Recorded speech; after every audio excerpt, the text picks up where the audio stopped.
ইলিশ মাছের স্বাদ ও গন্ধ অটুট রেখে আজকে রান্না করেছি ইলিশ মাছের কষা ইলিশ। এই কষা ইলিশটা রান্না করার জন্য অনেক রকমের মশলার প্রয়োজন হবে না। ঘরে থাকা মশলা দিয়ে ইলিশ মাছের কষা রেসিপিটা রান্না করে নিতে পারেন। আর সেই সাথে ইলিশ মাছে বিভিন্ন ধরনের মশলা ব্যবহার করলে ইলিশ মাছের নিজস্ব গন্ধটাই চলে যায়। তো ইলিশের কষা রেসিপিটা দেখার জন্য পুরো ভিডিও জুড়ে আমার সাথেই থাকুন।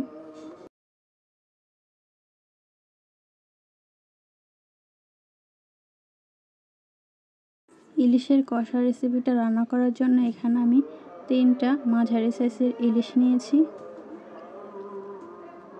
তো এখানে আমি 3টা মাছই রান্না করব না, 2টা মাছ কেটে রেখে দেব আর একটা মাছ রান্নার জন্য এখানে আমি একটি মাছ ব্যবহার করব। তো ইলিশ মাছটা আমি কেটে কেটে পানি দিয়ে খুব সুন্দর করে পরিষ্কার করে ধুয়ে নিয়েছি। এখন রান্না করার জন্য চুলায় একটি কড়াই বসিয়ে দিলাম। কড়াইতে দিয়ে দিলাম সয়াবিন তেল।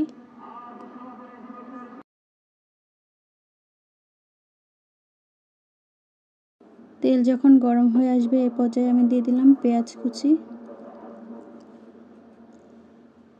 পেঁয়াজ কুচিগুলো আমি নেড়ে চেড়ে দিয়ে বাদামি রং করে ভেজে নেব।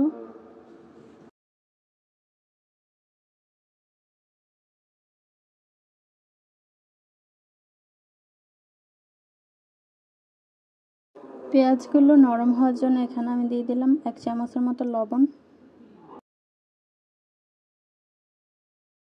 লবণ দিয়ে আবারও খুব ভালো করে নেড়ে ছেড়ে দিলাম।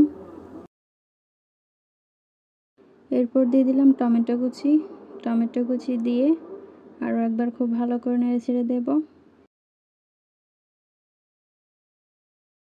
পেঁয়াজগুলো বাদামি রং হওয়ার পর টমেটো কুচি দিয়েছিলাম। টমেটো কুচি খুব ভালো করে গলে গিয়েছে।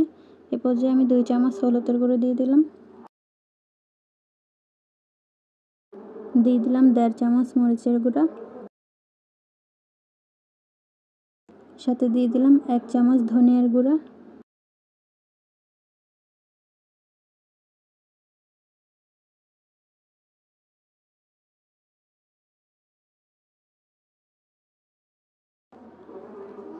দিয়ে দিলাম 1/2 চামচ রসুন বাটা।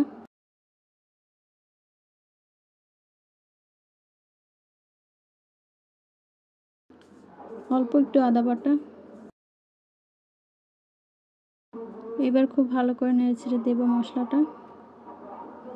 সামান্য পানি দিয়ে দিলাম। সামান্য পানি দিয়ে খুব ভালো করে নেড়েচেড়ে দিয়ে মশলাটা আমি বেশ কিছুক্ষণ কষিয়ে নেব।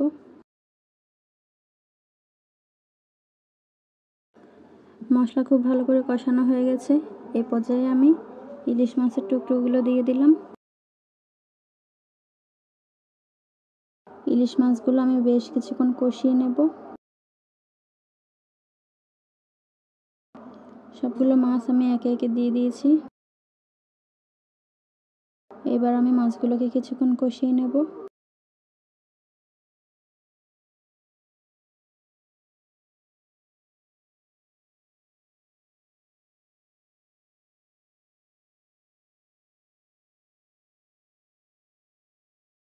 মাছগুলো কষানো হয়ে গেছে।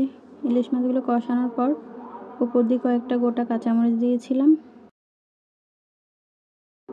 এখন আমি রান্নার জন্য পর্যাপ্ত পরিমাণে ঝোলের পানি দিয়ে দেব।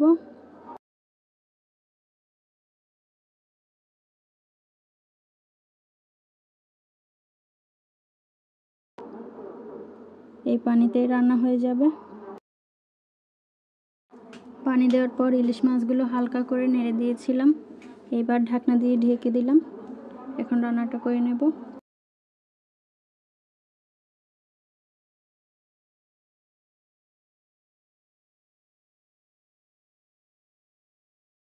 বেশ কিছুক্ষণ পর ঢাকনা খুলে একবার দেখে নেব।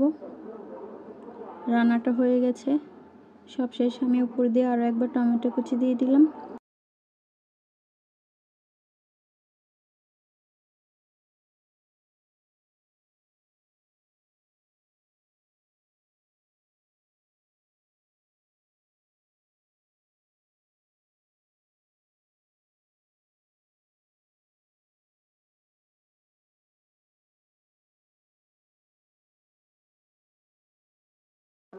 এখন আমি ধনেপাতার কুচি দিয়ে আর 5 মিনিট রেখে নামিয়ে পরিবেশন করে নেব। আর 5 মিনিট রান্না করলেই হয়ে যাবে।